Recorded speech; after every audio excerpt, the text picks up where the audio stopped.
अशा पद्धतीने या 72 ठिकाणं बघून 20 दिवसाचा प्रवास कसा वाटला, त्या ठिकाणं बघितल्यानंतर कसं वाटलं, त्या ठिकाणावर गेल्यानंतर काय वाटलं आणि बाकीच्या महिलांनी बघावं का नाही बघावं, गेलं पाहिजे का नाही गेलं, हा एक संदेश द्या. 2 शब्द या ठिकाणी आपण बोलावं. संगीताबाई जाधव जाधव साहेब ते बोलले का मी बोललो. वंदामी भंतीजी सगळ्यांना जय भीम. मला असं वाटतं आम्ही जाऊन आल्यापासून आम्हाला असं वाटतं की सगळ्यांनी जायला पाहिजे बोधगयाला. आम्ही पहिल्यांदा गेलो आणि असं वाटतं आणखीन परत जावा.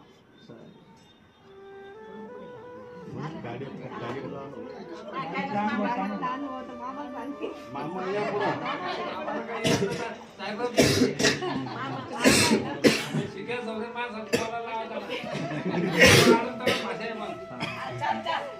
चला या इकडं मामा या इकडं. महेंद्र जाधव यांचे मामा यांच्यासोबत होते बुद्धगयाला. आणि हे बघा जहांगावने कोटायचा निळा कोट, तोच निळा कोट, त्याच्या डोक्याला लावलेला तो चष्मा आणि फुल धुवून गेले बघा. जोडीनं एवढे फोटो काढले. जाणत येतच नाही ना माझ्या आमचे बाजरे काय करा आता.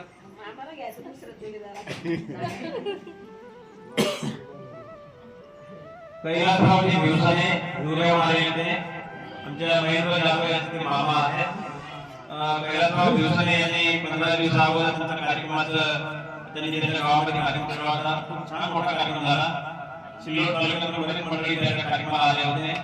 आणि विशेष म्हणजे त्या दिवशी असं सुरुवातीकडे कोण आपलं आणि नेमका कार्यक्रम सुरू झाला का पूर्ण आभाळाला आणि पावसाला पुन्हा त्यांचं स्वागत केलं होतं त्यांनी. जय भीम.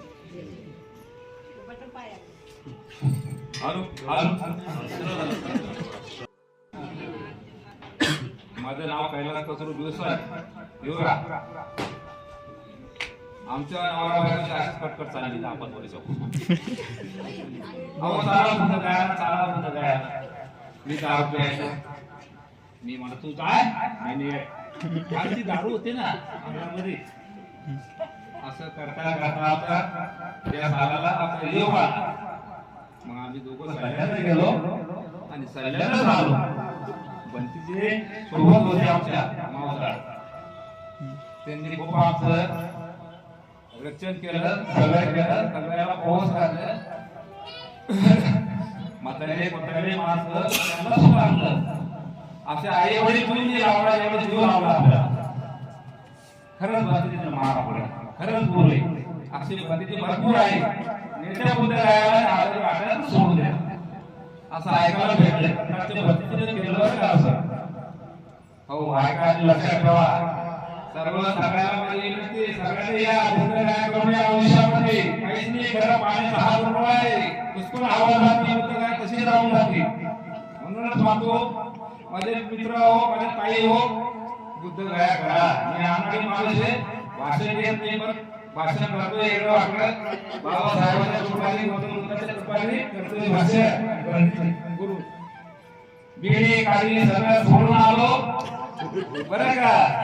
बिडी काढी सगळं सोडून आला. आता 1-2 महिने होता संतांचा आणणारी होता मंदिर माहित झाला. तिथून आल्यावर ताई बरोबर अशी संदर्भ लागली की पाणीच मानवून नाही. ते 1 महिना 15 दिवस असं आजारी पडलो.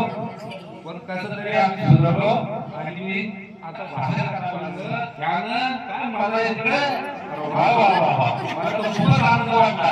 असं घरी नाही हो हे माझं वाटतं. असं वाटतं मी कुठं राहायचं नाही पण शेतीचा आवाज येत नाही. 15 दिवस आता शिकली तरी 4 वाजायला मग परत मी आली असतो. सगळं करतो पहिलं खड्ड्या पाण्याला आंघोळ हो पाण्याला आंघोळ करायचो आणि आला चला सगळ्याला असं म्हणायचं. आमचं खूपच सल्ला झाले. काही पुण्याचे होते काही हिवरेचे होते काही संभाजीनगरचे होते काही सिल्लोडचे होते. आमचे लवकरच झालं पण ते पुण्यावाले काही आम्हाला जाऊ द्या घरी सल्ला झाली. 3 दिवसानंतर सल्ला झाली.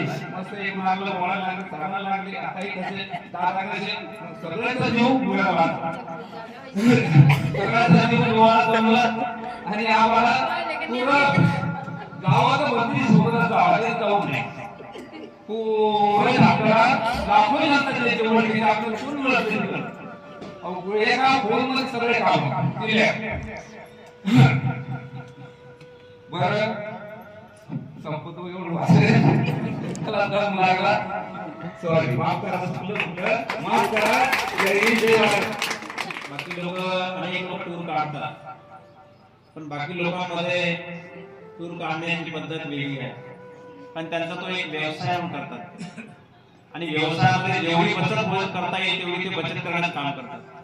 रनिंग मध्ये 20 दिवसामध्ये 2-3 ठिकाण जरी गाळा केले, तुम्हाला काय करणार? गाडीत बसलेला गाडी चालली पुढे. 3 ठिकाण जरी गाळा केले तर त्यांचे जवळपास 1 लाख रुपये वाचतात. ड्रायव्हरला ते अगोदर सांगून ठेवतात की आपल्याला इथे मुक्काम करायचा नाही. मुक्काम केला म्हणजे इथे हॉटेलचे 15,000 रुपये आणि जेवणाचे 2-4 हजार रुपये आपले 20,000 रुपये वाचवायचे. मग ड्रायव्हर म्हणते 50 लोकांचा जीव माझ्या हातामध्ये आहे, मला आता झोप यायला म्हणते. मग काय करतो तो? पेट्रोल पंप गाडी लावून देतो. मला अर्धा तास झोपू द्या म्हणतो. अर्धा तास झोपायच्या बहाण्याला तो तिथे 2 तास झोपतो आणि मग आपले लोक गाडीचे लोक उतरतात, चटाया बिटाया टाकून कटकरीच्या पंपावर झोपतात.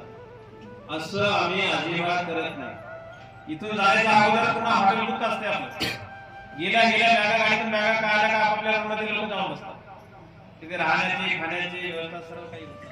आणि माझं सर्वांना विनंती आहे की सर्वांनी जे कोणी बुद्धगया गेले नसेल त्यांनी पण आपलं बुद्धगया करून या. खूप माहिती होती आणि हे होतं, म्हणून सर्वांना कळकळीची विनंती आहे. त्यांनी जसं जमेल त्या पद्धतीनं बुद्धगया करून या, भंतेजीच्या मार्गदर्शनाखाली करून या. आणि भंतेजीचं जे चॅनल आहे मावसा बुद्ध धम्मसह, या चॅनलला सर्वांनी आवर्जून बघावे. त्या चॅनलद्वारे आपल्याला भरपूर माहिती होत राहते. भंतेजी प्रत्येक वेळेस मार्गदर्शन करत राहतात. ठीक आहे, जय भीम. मला तर अशक्यच होतं जाणं. म्हणजे आमच्या वय नाही काय नाही, घरचे तरी म्हटले की जा, तुमचा योग आलाय तुम्ही जा. म्हटलं ठीक आहे जाऊया, पण कसं होईल कसं नाही. सगळे वयस्कर माणसं त्याच्यामध्ये आपण गेलो आम्ही, काही असं वाटलं नाही. आणि खास करून बायकांचं वॉशरूम गाडी थांबते का नाही, असं होईल कसं होईल. पण भंतेजींना ना म्हणजे अशा गाडीतून आवाज द्यायची सुद्धा गरज नाही की इथं थांबवा तिथं थांबवा. भंतेजी आपले अर्धा घंट्याला गाडी थांबवणार, 2 घंट्याला थांबवणार, त्यांना म्हणायची सुद्धा गरज नाही. किती सोय. मला तर भीती वाटू लागली ते बोललाय पहिल्याच वेळेस. ते पण भंतेजी म्हटलंय म्हणून बोलते, नाही बोलले पण नसते.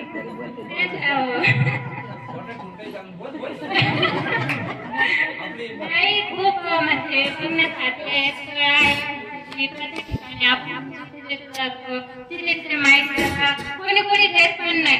भंतेजीचा वेळ नाही काय नाही की चला चला चला निघा म्हातारे माणसे लवकर करा, असं करा तसं करा, तसं काहीच नाही. एकदम छान प्रकारे पूर्ण माहिती भेटणार. जिथं आपल्याला थांबायचंय, फोटो काढायचे, फोटो काढायला सुद्धा पूर्ण वेळ, असं काहीच नाही. तर तुम्हाला सगळ्यांना जायचं असेल तर जा, खूप छान आहे बघण्यासारखं. इकडं तिथं फिरण्यापेक्षा जे आपले धार्मिक स्थळ आहेत त्यांना भेट देऊन या. खूप मन प्रसन्न होते जाऊन आल्यावर. खूप म्हणजे खूप छान वाटते मला तर. आजूबाजूंच्या प्रज्ञापती महागौरव भंतेजी, बौद्ध उपासक उपासिका, बालक बालिका, जाधव परिवार, हे बुद्धगया म्हणजे 4 जे पवित्र स्थान दिलेले ठिकाण, बुद्धगया, सारनाथ, कुशीनगर आणि लुंबिनी या पवित्र ठिकाणाला त्यांनी भेट दिलेली आहे. कोणी दिला? बुद्ध धर्माचा कोणी करून दिले तुम्हाला? डॉक्टर बाबासाहेब आंबेडकर यांनी आपल्याला बुद्ध धर्म दिलेला आहे. म्हणून आपण बुद्ध धर्माचं आचरण करावं आणि बुद्धगयाला जावं ही सर्वांना विनंती करतो की बाबासाहेबांना आपल्याला फार मोठा असा पवित्र धम्म दिलेला आहे आणि त्या धम्माचं आपण पालन करावं, आचरण करावं ही सर्व विनंती करतोय. बुद्ध गया हे चार धाम प्रत्येकाने करायला पाहिजे, तर आपल्या जीवनामध्ये सार्थक आहे. त्या ठिकाणी व्यक्त करताना बोलले की बाबासाहेबांनी आपल्याला एवढा मोठा पवित्र धम्म दिला आणि त्या धम्माचा इतिहास जाणून घेण्यासाठी आपण प्रत्यक्षात त्या ठिकाणी गेलो पाहिजे. भगवंताने सिद्धार्थ गौतमाचा जन्म कसा झाला हे आजही ठिकाण जिवंत आहे. लुंबिनी वन आजही आहे आणि ज्या जागेवर तिथे भगवान सिद्धार्थ गौतमाचा जन्म झाला ते आताच्या पेटीमध्ये ती जागा आजही सुरक्षित ठेवलेली आहे. भगवंताला ज्ञान प्राप्त झालेलं ठिकाण बुद्धगया बोधी वृक्ष ज्या ठिकाणी पद्मासन घालून भगवंत बसले होते ते ठिकाण आजही आहे. त्या बोधी वृक्षाला आजही मोठमोठाले सोन्याचे कंपाऊंड आहे. त्या विहारावरती सोन्याचा कलश लावलेला आहे. त्या विहारामध्ये जी भगवंताची मूर्ती आहे ती सोन्याची मूर्ती आजही येते. ज्या ठिकाणी भगवंताने पहिलं धम्माचं चित्रकल्पना केलं, पहिला उपदेश दिला ते ठिकाण सारनाथ आजही त्या ठिकाणी.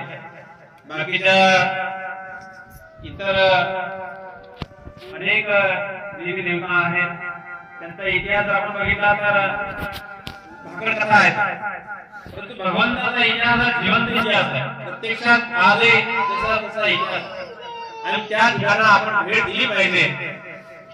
कुशीनगर आहे, भगवंताला ज्या ठिकाणी महापरिनिर्वाण प्राप्त झालं, नव्हे तर ज्या ठिकाणी भगवंताला अग्निसंस्कार दिला ते ठिकाण आज जसं आहे. एवढंच नव्हे तर भगवंतांनी 6 वर्ष प्रक्रिया केली की डोंगेश्वरी पर्वत आजही आहे. ज्या